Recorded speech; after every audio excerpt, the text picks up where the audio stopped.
Working Cows Podcast, episode 352. This episode is brought to you by Farming Without the Bank. Welcome to the podcast that gives producers a platform to discuss and share paradigm-challenging practices. Practices that have increased the effectiveness of their operation and the joy that their families have received from this lifestyle.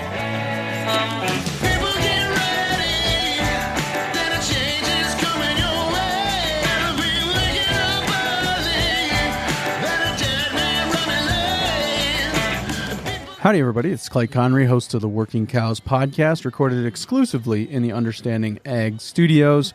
And this episode is brought to you by Farming Without the Bank. None of you are farming like you did 100 years ago. Why are you financing it like you did 100 years ago? The biggest part of your operation is the money that runs through your hands, and you let someone else control that. The bank gets the final say in what you get money for and when you pay it back. For many, this is a great relationship, until it's not.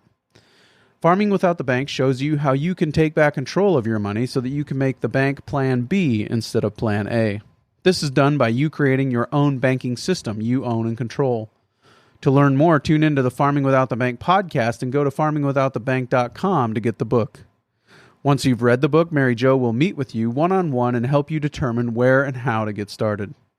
She'll most likely also touch base on some estate transition ideas, financing ideas, business growth or startup ideas, and many other things she has experience with from helping thousands of farmers and ranchers like you. So go to farmingwithoutthebank.com to get the book today and subscribe to the Farming Without the Bank podcast. Very excited to be joined today by Ryan White. Ryan is with SnapLands, LLC. And Ryan has an opportunity, if anybody's interested, to join them as an apprentice this coming grazing season and this coming summer.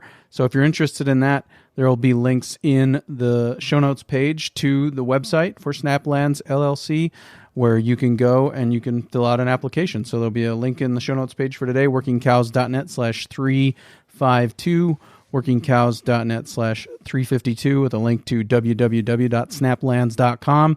If you want to become an apprentice, you can go there and apply. So very good opportunity there. But we're going to talk to Ryan today kind of about how he came to be involved in agriculture, because anytime somebody from an urban area ends up doing what Ryan is doing, I want to hear that story.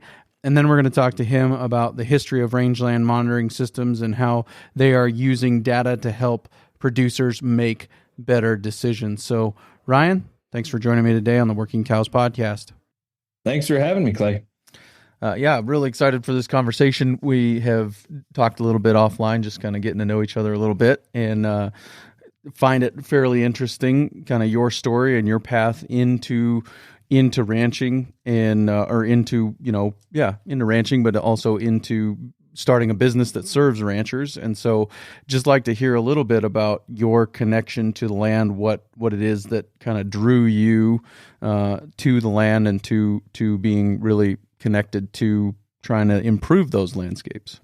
You know, I think like a lot of kids, they really love being outdoors, and that was just kind of me, always kicking around the backwoods, where I grew up in Rockville, Maryland, which is the suburbs of Washington, D.C., so not a typical place for a rancher to grow up, but just discovered probably most of myself while I was out alone, just going on a lot of those hikes and exploring and chasing deer and tracking deer tracks and coyotes or whatever I could get myself into.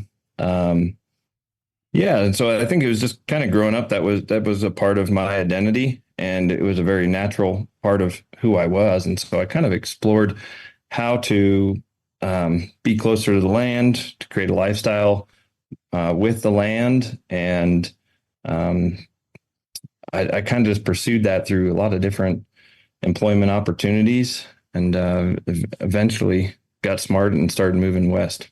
How did that love for the land manifest itself? What were some of the kind of outlets that you found or ways to express that love for the land? It was really natural for me. I always loved sketching and drawing, And so I kind of realized from an early age, and my parents realized that that was a good skill that I had. And so they always supported me through that. And so I was always aiming to be a wildlife artist since around seventh grade.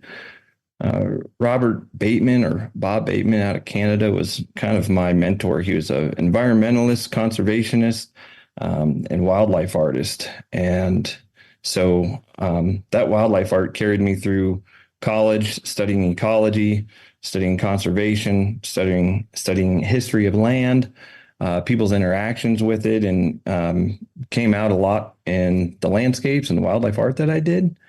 And so that was kind of my most natural way of getting out on the land, really looking hard, being a really good observer, and that kind of chased my high school sweetheart, Bethany. And after working for the Smithsonian doing scientific illustration for 2 years on a field guide for bats in the Amazon basin, I chased her out to get a job teaching with her. She was a biology teacher and ended up being a middle school principal.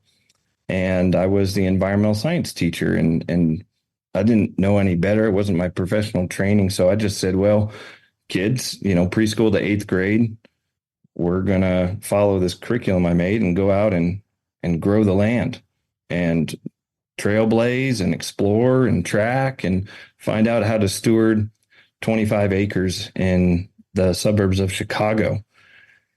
So that was getting to your question, Clay, seeing the sparkle in every kid's eyes when you got them outside and they're touching, digging in the dirt, realizing how they interact with their world and how integral they're a part of it.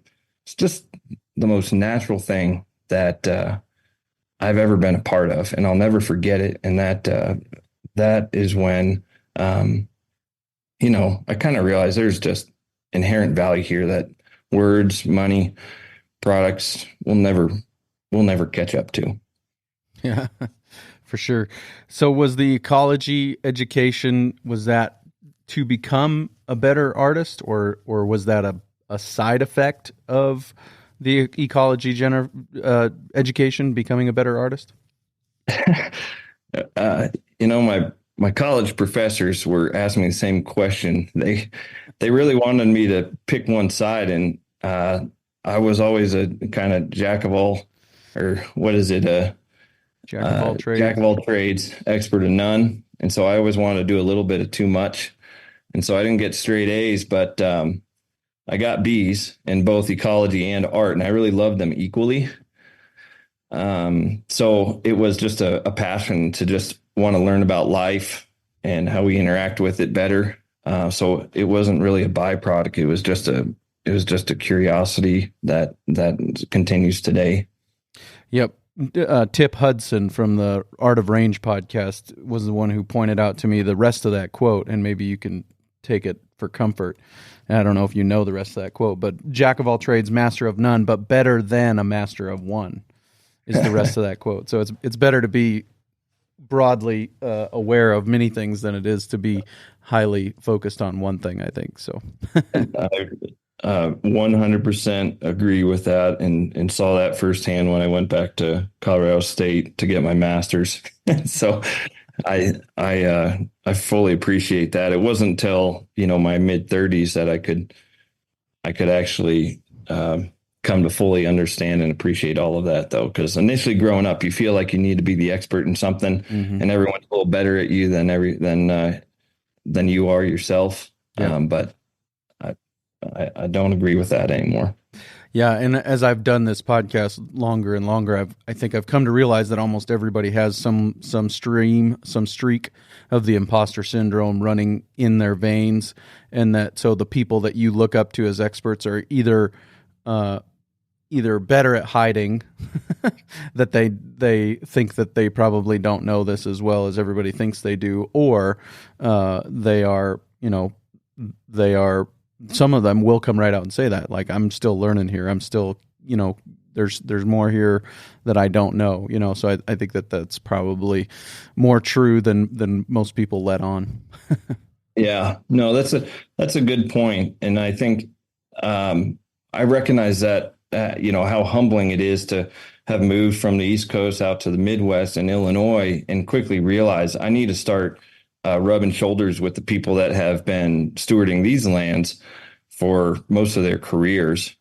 And that is that itch to continually meet some of the leaders in different regions has been absolutely pivotal to anything that we're accomplishing today. And so that got us into, Bethany and I into more tall grass prairie restoration directly, where we were starting to work with every single part of the restoration process of going to remnant productive prairies, grasslands, and collecting seeds, taking those seeds to a form that you could actually mix that with a custom seed mix, given different soil types, and then actually create seeding prescriptions to what areas of public land were in and around Wisconsin, Illinois, Indiana, and then train people how to do that process so that they in their own local area could become stewards of what lands were available to them, and still mimicking as much of a wild wilderness that they had in their areas. Yep. And I imagine, and I'd like to talk to you about some of the nuts and bolts here in a minute, but I imagine that I would guess that you are a better ecologist because of being an artist, and you're a better artist because of being an ecologist. And I know I've basically asked that question in a different way, but just to say in your career that you notice things as an artist that maybe other ecologists don't, and you notice things as an ecologist that maybe other artists don't. Would you agree with that? Yeah, I would say so. I mean, yeah, definitely. They're super complementary, but nothing's been more valuable and more important in my entire career than becoming a rancher. The acuteness of skill that one needs to read the land, to read economics, to read social dynamics, like that whole burrito that is required for quality of life. I mean, you can't eat that in almost any other career that I can think of. And so that's been a sincere blessing to our family to have that opportunity. Talk to me about some of the influences, your personal influences. You mentioned Robert Bateman.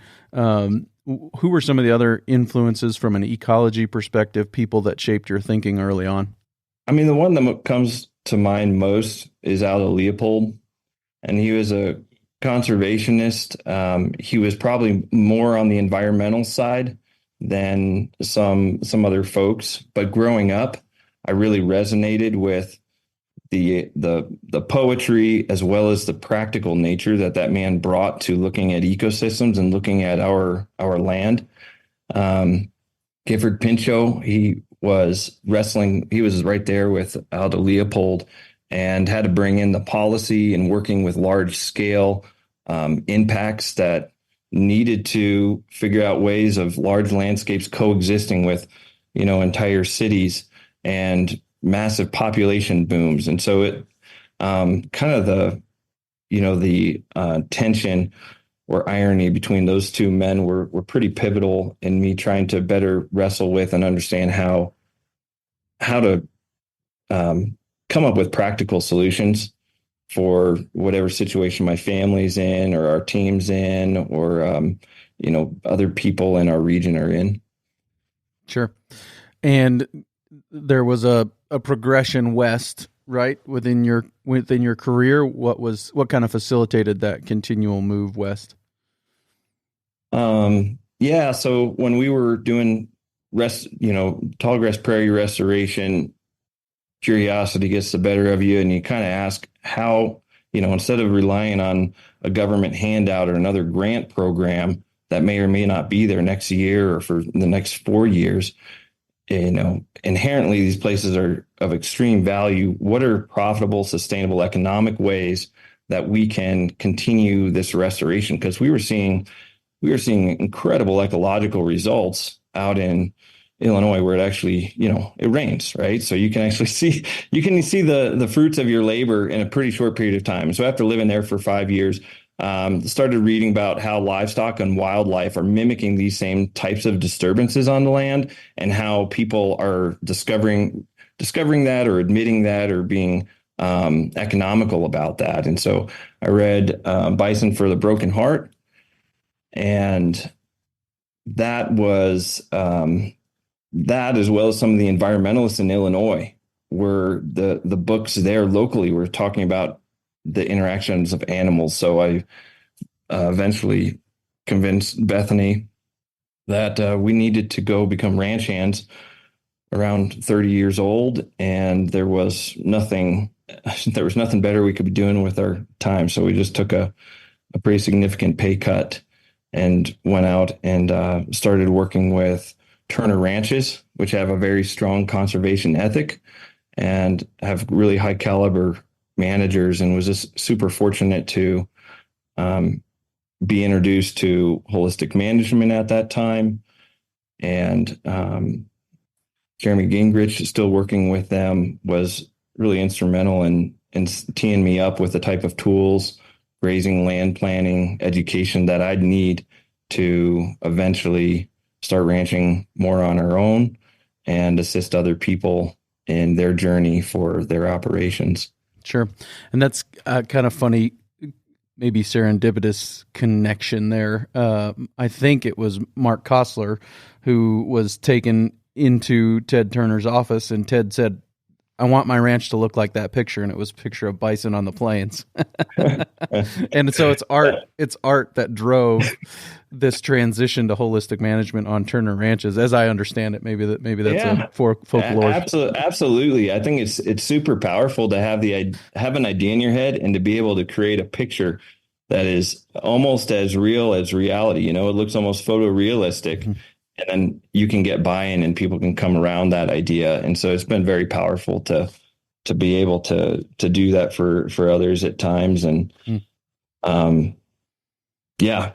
so, and there's been numerous other people that have inspired and helped myself just kind of cobble along and find a niche in what's a very small world, and sometimes not a profitable world at all.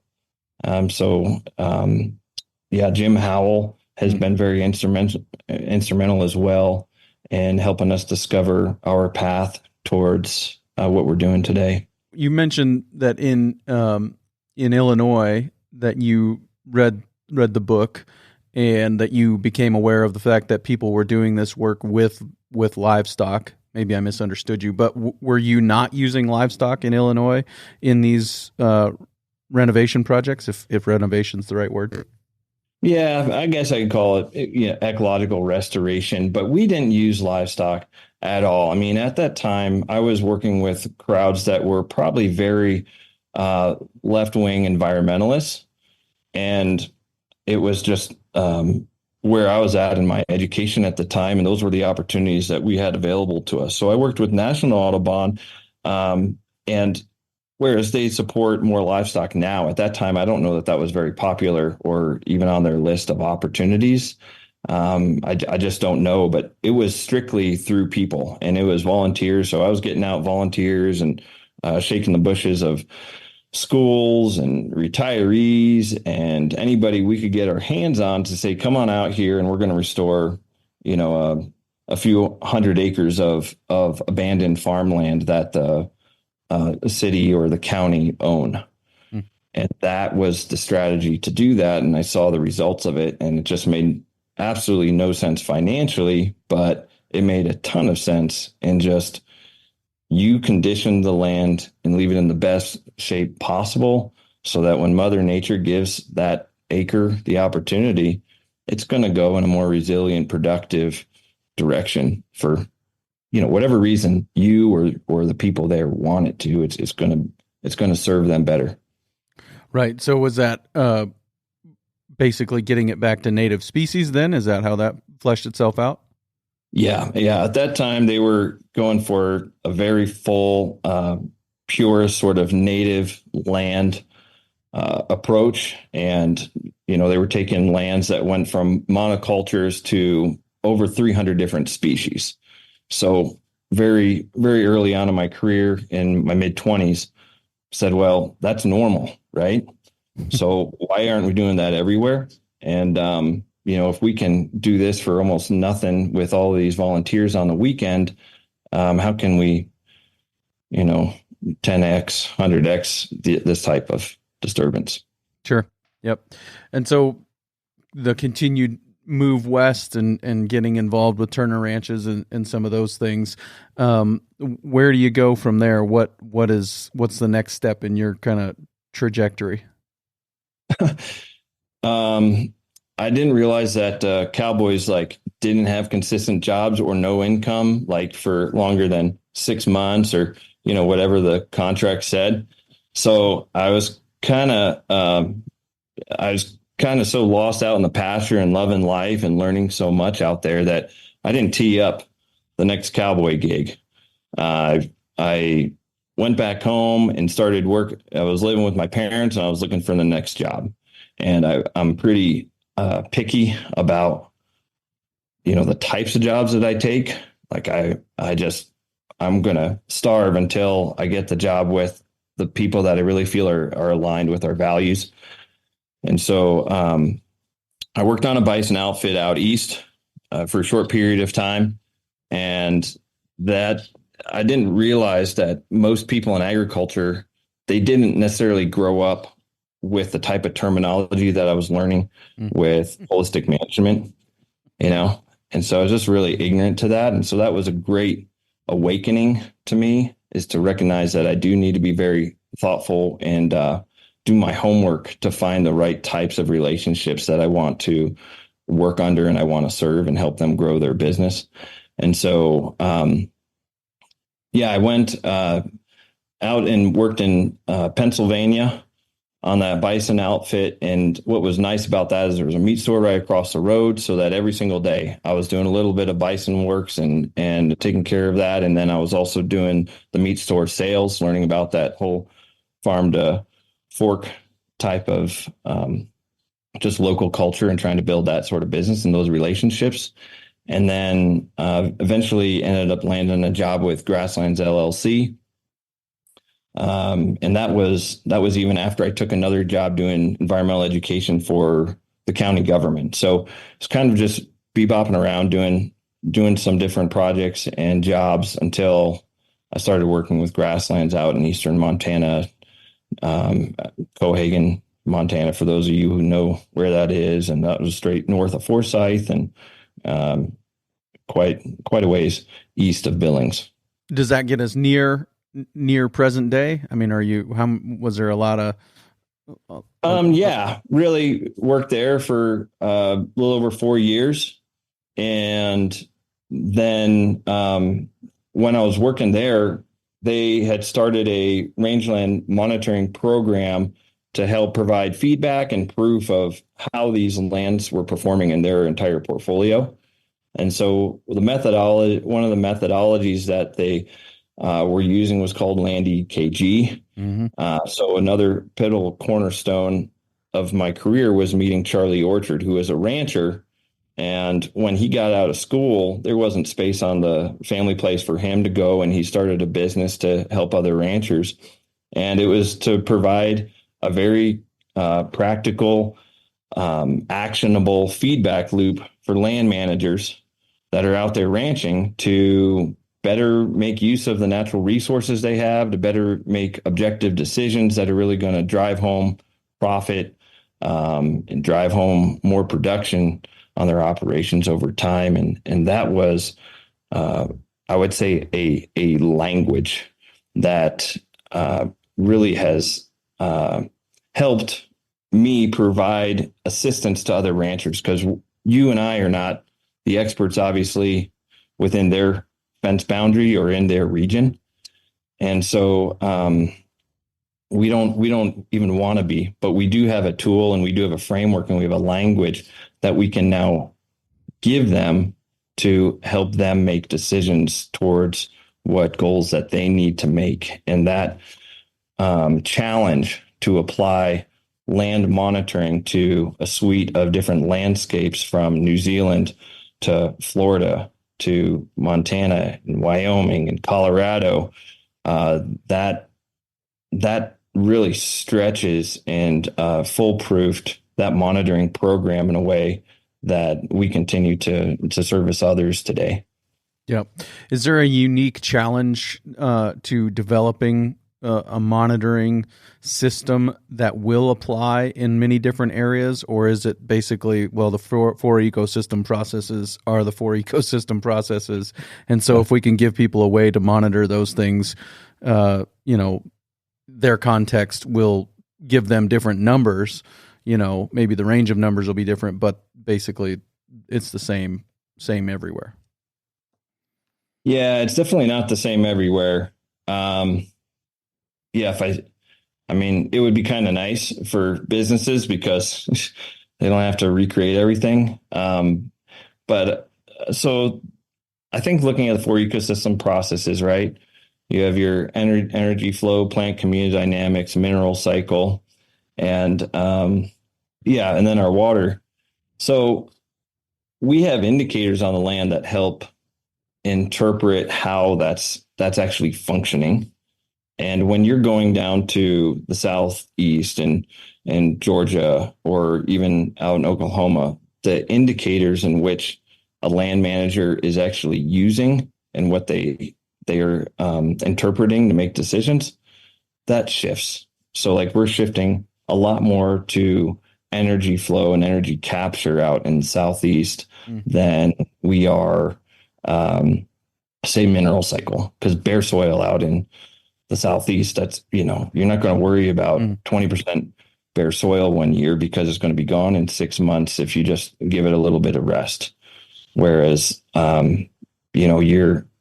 your bare soil compared to your basal cover and litter cover out in the west, that's pretty significant in terms of capturing rain, making the most use of every drop that you get on your land. Yeah, that's interesting. I think that maybe help me out if I'm thinking about this right. In the southeast, it's about energy. It's about energy capture. It's about having good photosynthesis happening as many days of the year as possible, and that gets us away from. If we have that, it gets us away from some of those lower quality forages that aren't as good as far as their nutrient density for larger windows, right? I mean, like if we had better solar panels out there, we're photosynthesizing, then the nutrient density is higher in those than in another place. Yeah, you're absolutely right.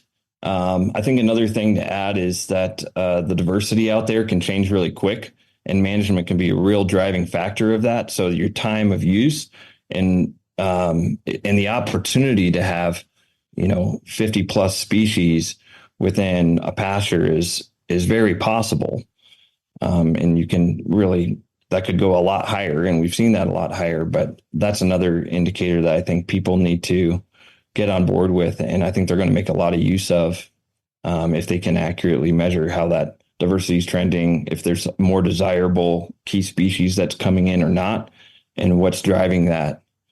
Because life gets pretty aggressive out there. How many non-native species are introduced to like Florida every single year? Right.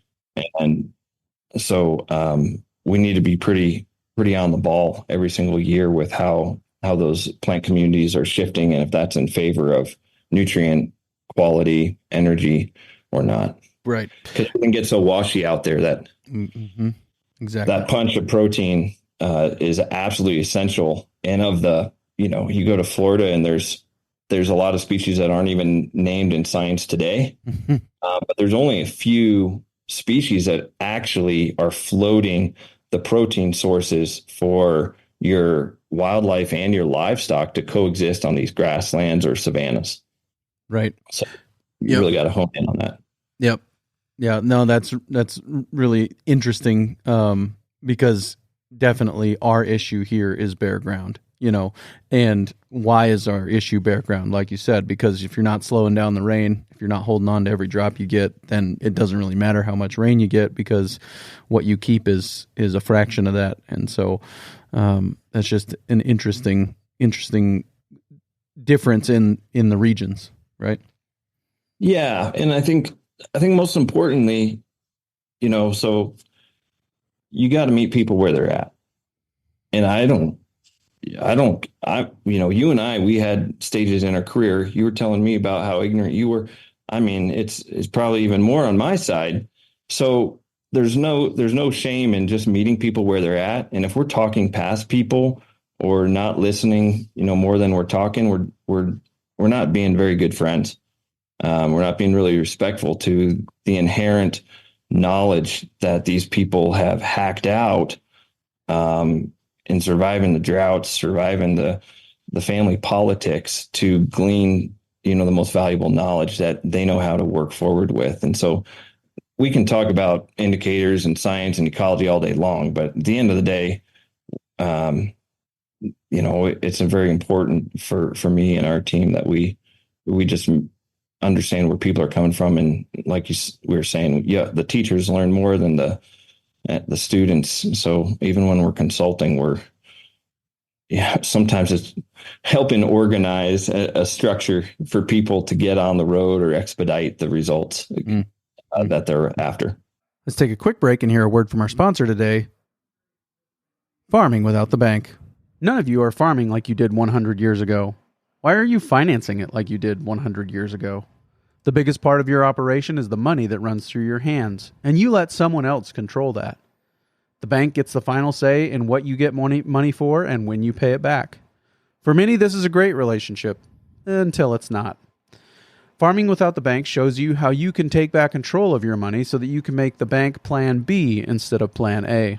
This is done by you creating your own banking system you own and control. To learn more, tune into the Farming Without the Bank podcast and go to farmingwithoutthebank.com to get the book. Once you've read the book, Mary Jo will meet with you one-on-one and help you determine where and how to get started.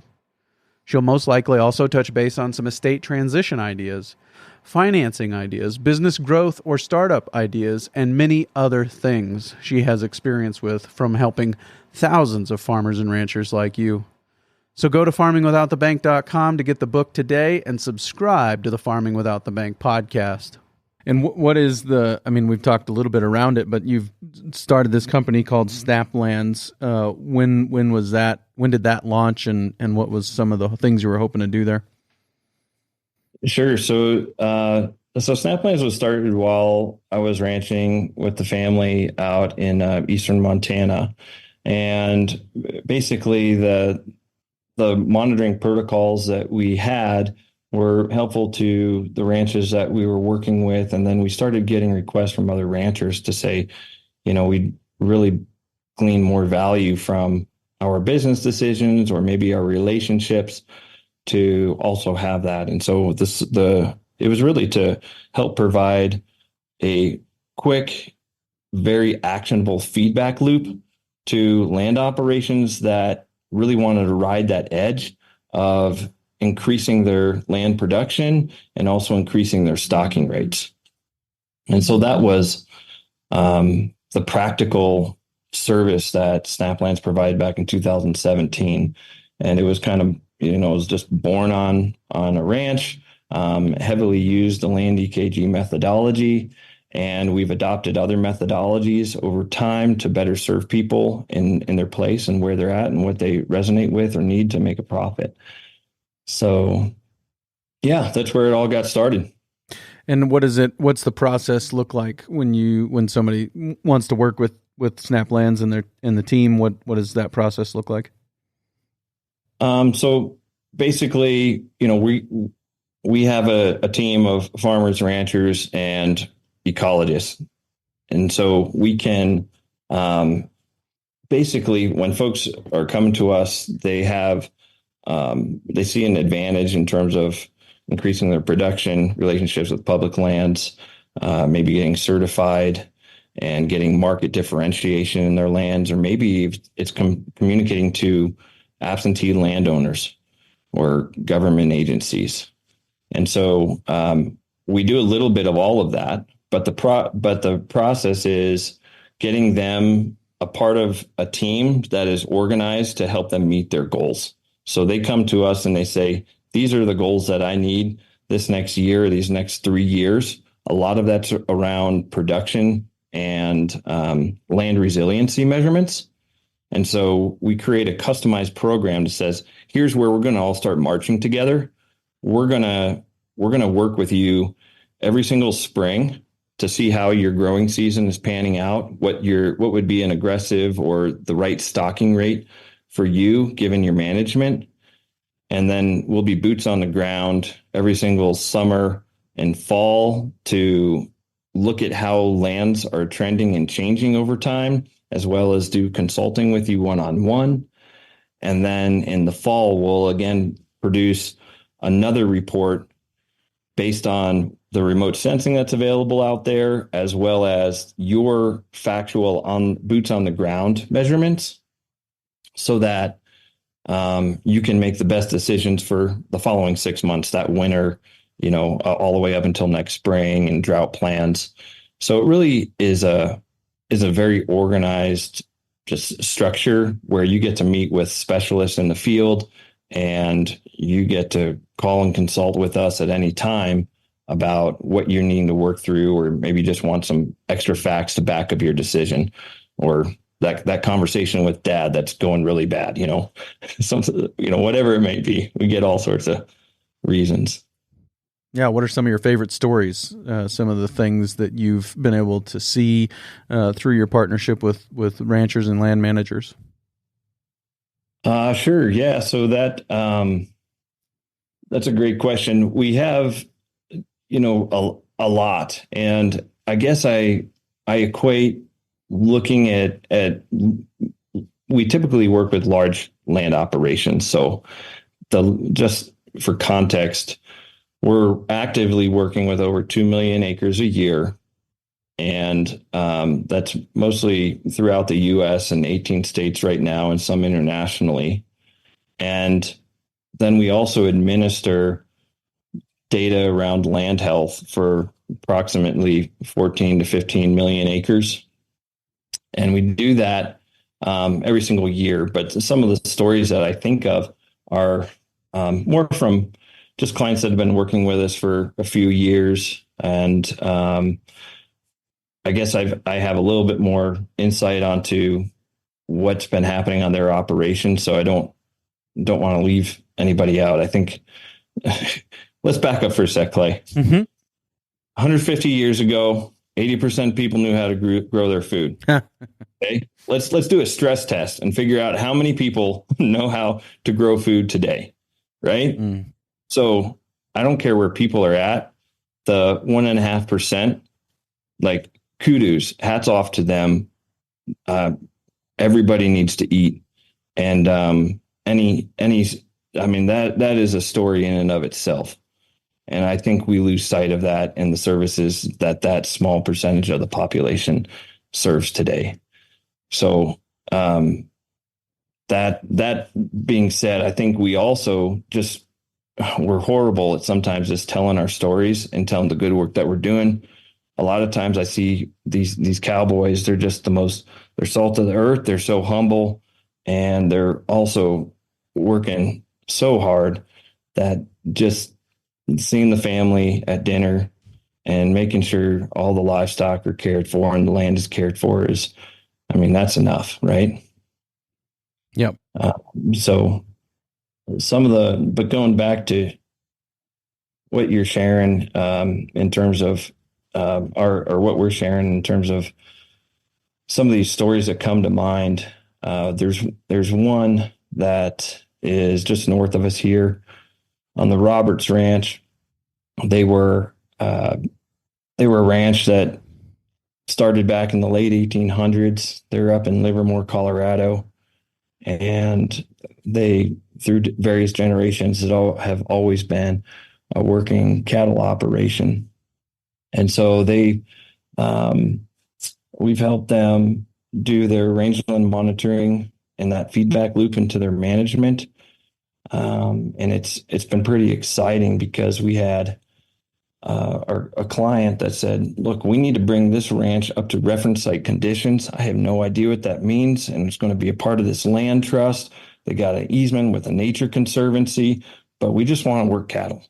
So how can you help us? And so we came in and we just put together a pretty straightforward boilerplate rangeland monitoring program, and then made sure that that was feeding into the stocking rates and grazing planning, trying to increase stocking rates and grazing over time. So that ranch has rode out a massive drought and then a really good year this last year. We're likely to, this coming year, increase stocking rates around 170-ish% with how much grass that we banked and the management that we're going to be applying up there, doing adaptive management and a little more quicker moves. But that ranch alone, just without, any trends currently, is holding around 330,000 tons of carbon in its soil just today. If that were mismanaged and it were left to overrest, or it was to be overgrazed over time, that alone is going to create that land to lose a lot of the life that's currently there. And we've seen this in multiple rain studies over time. But if you were to basically equate that to how much pollution that would create, it's the same as like all the pollution on around 13,000 houses in northern Colorado just being added for a year. And that's so that's just through the continual stewardship and management of that land. We also do bird monitoring up there. It's more out of curiosity for storytelling, but the Northern Great Plains joint venture, birds have been in massive decline, migratory birds, grassland birds for a long time now. And they saw a 600% increase in that index between 2021 and 2022. Wow. And so we are aiming to decrease bare soil by 30% up there. We're aiming to double the forage diversity on average just through reactivating the seeds and running above average stocking rates for the region to keep that a profitable and just productive cattle operation. Right. You mentioned a couple of times increasing stocking rates. Is that because it's an indicator of a healthy ecosystem, or is it because it's profitable and it helps this family continue to remain here for management? So, one, I think it's important that the rancher always answer these questions. Personally, I think it's 100% both. Mm-hmm. And you have a healthy landscape, it is going to service you aesthetically as well as financially. And that's a pretty exciting place to be. Right.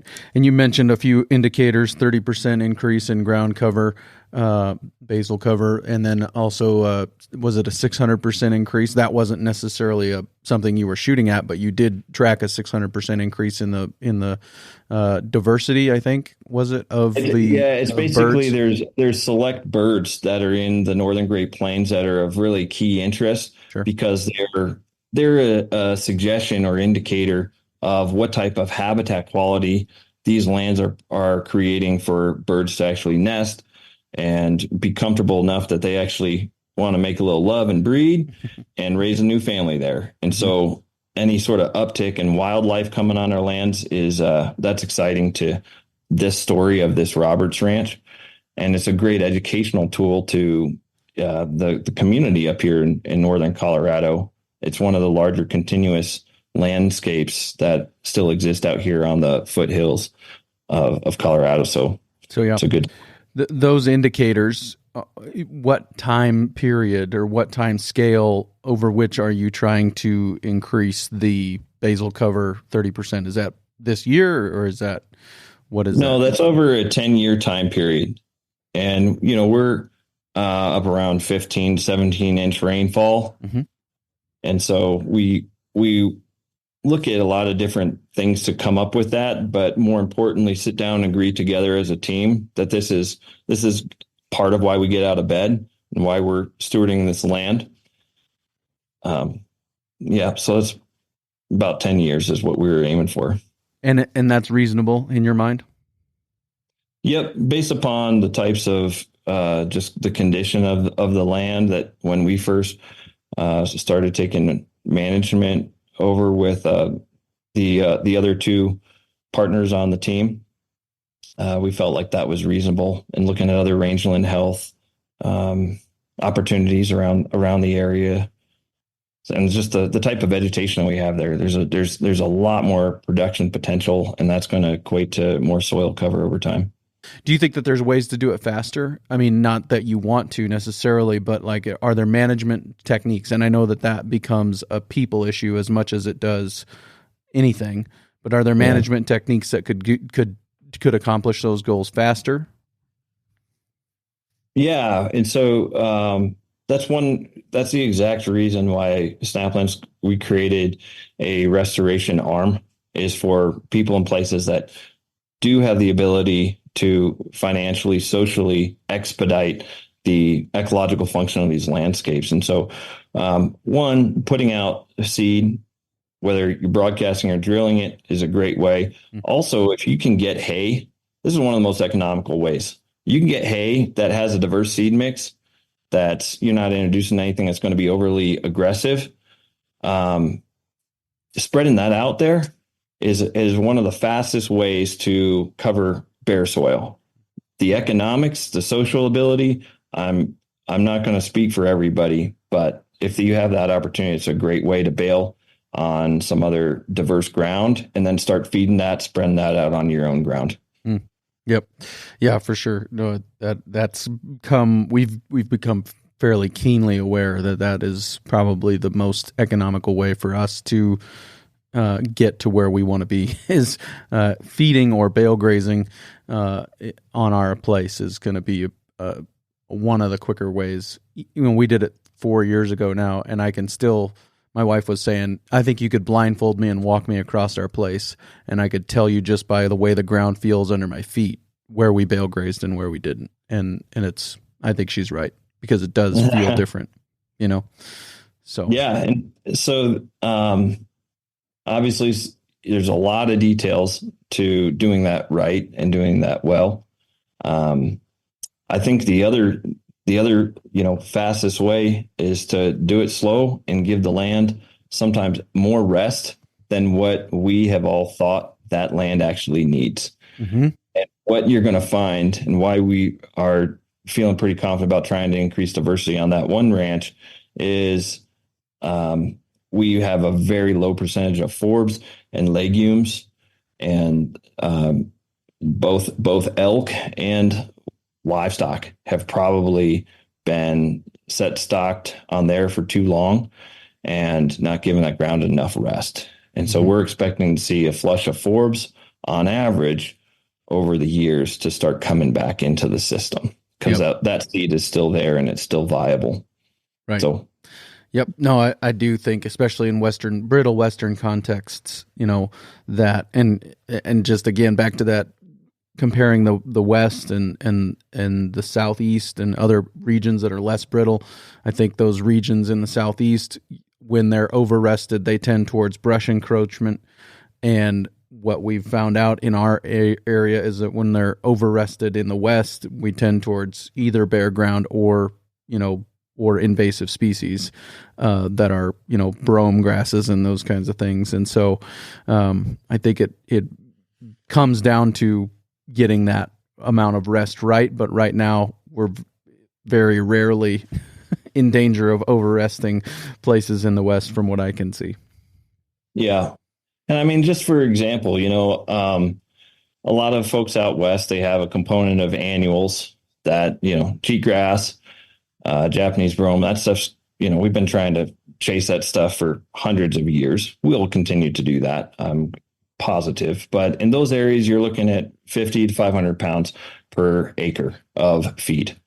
All right. That's not grazable all that well all throughout the year, but that's what you're sitting with. If you can adjust some management in aggregate across that acre and start favoring the perennial plants, you're probably going to bump that up to 200 to 1,000 pounds per acre in a lot of the areas in the northern Great Plains here.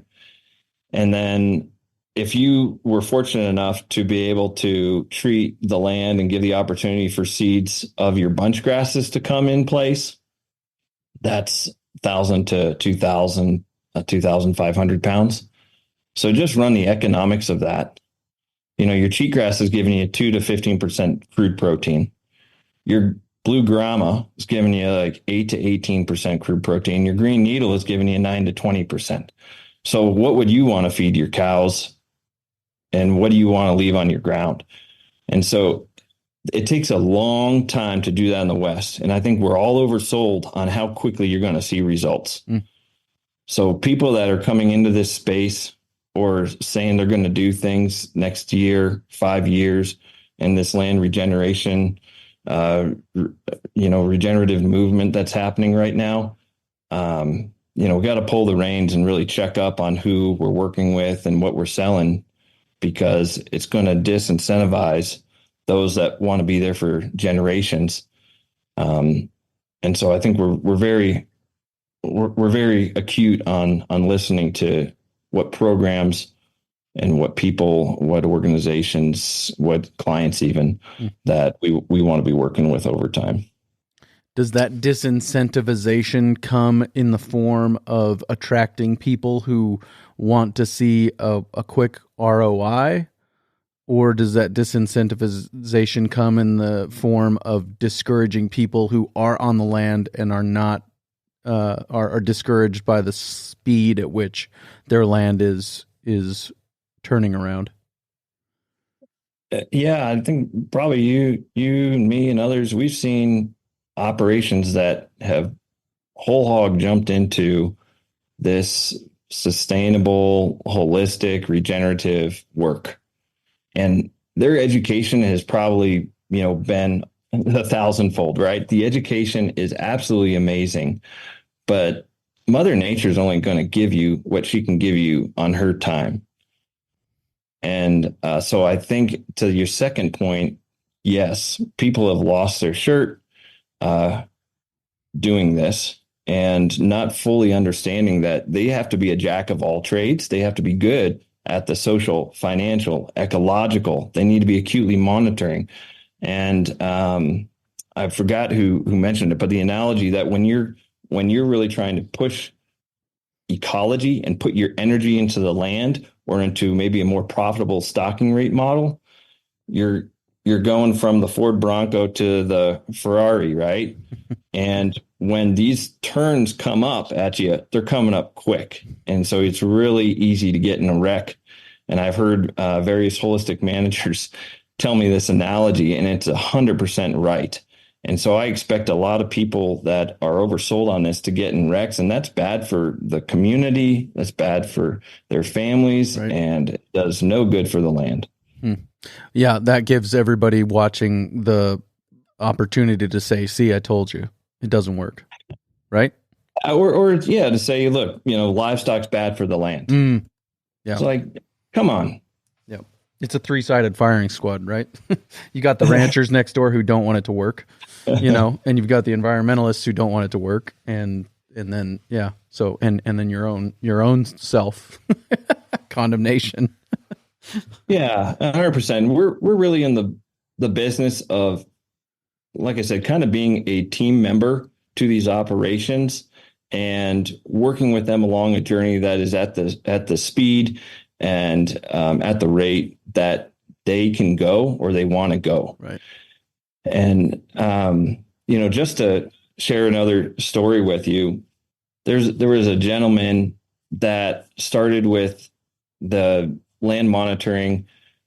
Oh gosh, I think it was around 15 years ago now that there was an operation around Salida, Colorado, and Tim Canterbury, he was learning about the land monitoring. He was wanting to have some land monitoring to help communicate with him in the Forest Service, because he was running some livestock on the Forest Service allotment, and his family had been back in the Cripple Creek, Colorado area since around 1880s. So it's very important for their family operation for the past 5 generations to have a good relationship with the public lands and the Forest Service. And so that was one reason why he took on just assessing what the land health is, not of his land, of the public land, to make sure that it was doing what everybody wanted it to do. And unbeknownst to him, there was a lawsuit that came up where he and 13 other ranchers were being sued because livestock was bad for the land. Mm. And it was paramount for him to have this land EKG methodology that said, this is how the land was, this is how it's trended over time, here is my estimated observation of what's happening on this land, and by the way, here's the time-lapse imagery photograph. Mm-hmm. He took that to court, and the judge said, how can anybody say that these cattle ranchers are not doing their best and leaving the land in as good a condition as possible? They are proactively managing it, and they won the lawsuit. Mm. And I think that's a part of it. The other part of it is he was filling the folders at the Forest Service, so the range cons knew that he was proactively understanding how the land was changing in droughts and good years and bad years. After 8 years of him doing that, the guy that left, because people leave their jobs, that folder disappeared. 8 years of him putting paperwork as proof of how that public lands was being stewarded, just thrown out. And we all make mistakes. We're human, but that's a government agency, and that's his proof in the pudding. Fortunately, he had a data store account which had everything backed up. And he said, you come sit down with me, and we're going to refill that file right now. Mm-hmm. And that's been helpful to him even recently, where they were pulling off cattle in drought. He said, you come look at my land and you look at the data and the information, the facts that I had. And they said, we made a mistake. Next time we are going to check with you before we dictate what the livestock is or is not going to be on that parcel. Wow. So it kind of just helps with the relationship. And I think a lot of people, they try to tiptoe around this stuff, but just being open and transparent and saying, this is where I am intending to steward the land, and having some sort of backup of that can go a long way and financially work out, as well as just easing some social pinch points that happen. Do you have a sense of how common that tactic would be in the near future of taking ranchers to court? Do you think that's coming? That's going to be more of a common occurrence, or anything like that?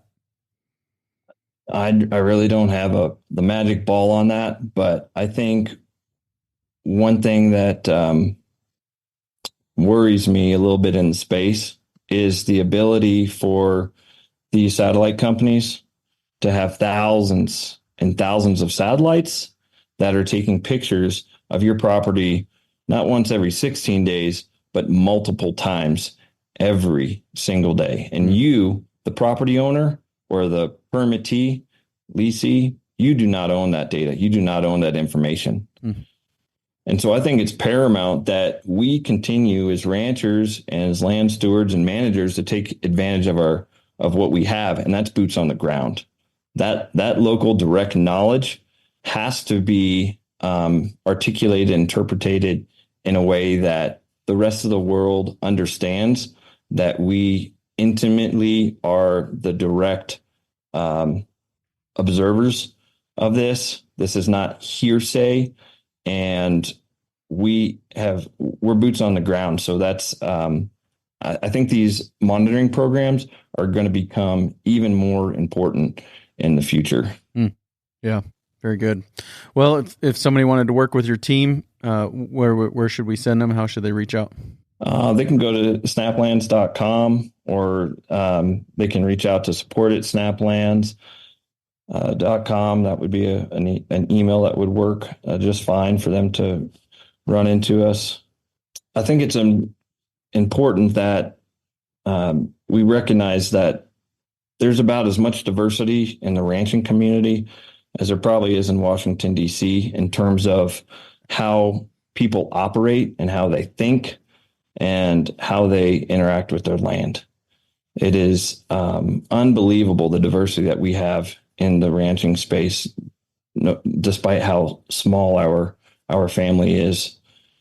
And so I think in terms of what people are doing, in terms of the programs they're attaching to, the brands, the grant opportunities that are descending from the skies right now, that they be very thoughtful about how that leverages them and the future generations out there, and recognize that the most resilient thing is them being able to steward that land in the best way that they know how with the tools that they have, and to not default to another recipe or another policy that may not leverage them in the long term.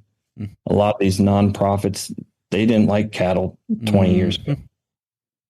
And we just need to be really thoughtful about who we're working with, and not to scare anybody from those opportunities, but just to say, do your homework. Because if you sign up for a grant that is collecting your data on your land and you're getting a fence and a water point from that, there's no shame in that. And that's good for business.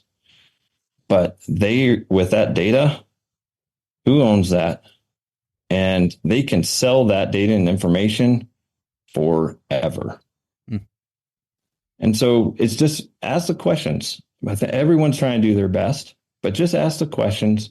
Say, do you know how this is being used? How I can potentially cost share in the benefit of these programs, and what I'm giving and offering you and inviting you out here on the place. And so that's why SnapLands has never applied to a grant to date. We've been invited to the largest USDA grant, and we're very excited to be working with our ranch partners and universities on that, to know what's happening in the, kind of this regenerative data information and modeling that's coming down the pipe. But we're 100% rancher, farmer first. You own the data. If you don't own the information, then you are probably the product that's being sold. And so let's just be really thoughtful about that. If you're getting something for free, and how that's being used. So the ranchers and farmers, they pay for what they get. They value what they like. And there's some other stories that I could share with you, and how they've gleaned some additional value from that, if we had time or wanted to talk about it. Sure. Yeah. Well, I'd be open to having you back again for sure. If you want to tell some more stories in the future, I do want to be respectful of your time, and also capture a little bit of bonus content if you have just a few more minutes after this. But any other major things that you wanted to say as we point towards wrapping up, things that needed to be said today? So, like I said, I started out as a wildlife artist, and I got to go to France and see some of the first drawings that we think humans ever made. And that was around 12,000 years ago, in some caves in France and Lascaux. And recently found another drawing that was made out in Indonesia that people believe is around 44,000 years old. It's of ungulates. We've been chasing ungulates for a long time, man. And I don't think anything happening in the next 100 years is going to change our desire to coexist with wildlife and livestock that's creating a beautiful and productive landscape. And I think we need to continue to recognize that we're a living catalyst and solution on the land, and to never sacrifice that. The people out there are doing, they're doing such amazing work. And I think that's some of the saddest things that I see is when these lands and the food and the livestock are sometimes slipping away to solutions that are full technology or dead. And we have to always maintain a niche in the decision-making power as to exactly what's going to happen and why. And so I think that's an important thing that I keep seeing coming out in the marketplace as companies, programs, policies really are pushing very hard on dead technological solutions when we already have a lot of beautiful living solutions and families and generations that have a lot to teach us. Yeah. Yep. For sure. It's the difference between a human created piece of art and AI art, right? There's just something there's something dead about that AI art. There's something living. You can connect with the individual who created it, right? I think that's because we were created to create. We're created to bear the image of our creator, and we are most alive when we're doing that. And for some people that's landscapes that they're creating, Yeah. And for some people that's canvases that they're bringing that creation to bear on. But 100%. Yeah. That canvas is a living landscape, and we're an active part in that. And it's the best job on earth, no matter how you're hacking it out. And so, people like I said in Ranching for Profit, like ranch weird. Right? Don't worry about doing it the way that you always had to, and just do it in the way that you see fit. Because people's diversity and their creativity and how they apply that to the land and to this industry creates resiliency, and we need more resiliency in the livestock community today. So we get really excited when people have their own interest in creation or trick out there. And so, if there's any way that people feel like we might be able to support them on their journey, I highly encourage them to reach out. We are also hiring for folks to go out and actually help work the land management impact program, where they're meeting the ranchers, they're helping collect the information on their land to feed to that applied reporting and feedback loop. So I encourage people to look at the careers tab on our website if they're interested, and that would help them out as well. Yep. Very good.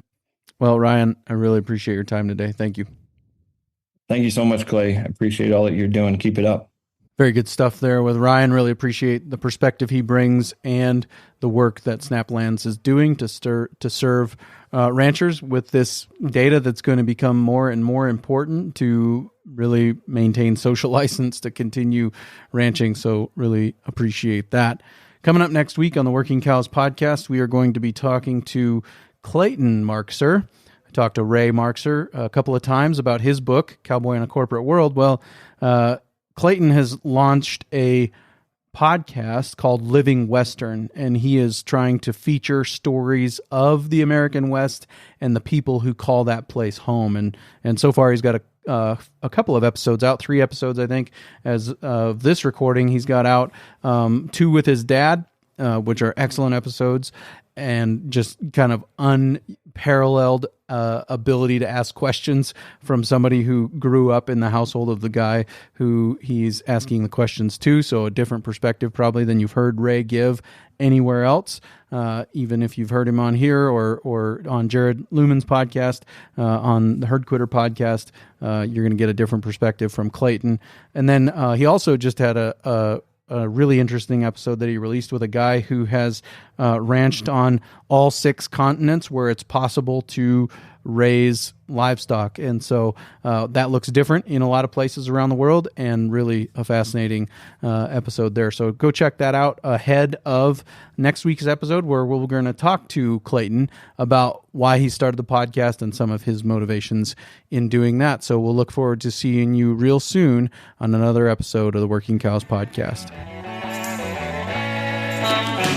We invite you to visit workingcows.net to subscribe to the show via iTunes or Stitcher.